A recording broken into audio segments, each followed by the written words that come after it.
તો સહકારી ક્ષેત્રમાં ભાજપની મેન્ડેટ પ્રથાનો જે દબદબો છે તે યથાવત જોવા મળ્યો। ભાજપ વર્સિસ ભાજપની લડાઈમાં બાકી નેતાનો પરાજય। ભાજપની અધિકૃત પેનલ સામેના મોટાભાગના ઉમેદવારની હાર। દૂધધારા ડેરીમાં પક્ષ સામે મોરચો માંડ્યો ધારાસભ્યને ભારે પડ્યો છે। અરુણ સિંહની પેનલના માત્ર 2 જોડી તમામ ઉમેદવારની હાર। ભાજપ અધિકૃત ઘનશ્યામ પટેલની પતંગ પેનલનો પરચમ લહેરાયો છે। 10 ઉમેદવારની જીત સાથે ઘનશ્યામ પટેલની પેનલનું શાસન। મહેશ વસાવા 3, અરુણ સિંહની પેનલના 2 ઉમેદવાર જ જીત્યા। ભાજપે આપેલા 15 મેન્ડેટમાંથી 11 ઉમેદવારની જીત જ્યારે 4ની હાર।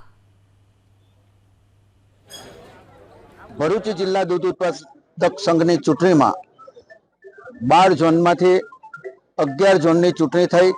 11 ઉમેદવારો આપણા વિજેતા થયા છે। એક ઉમેદવાર બિનહરીફ થયા હતા। આ ચૂંટણીનો જે ભવ્ય વિજય થયો છે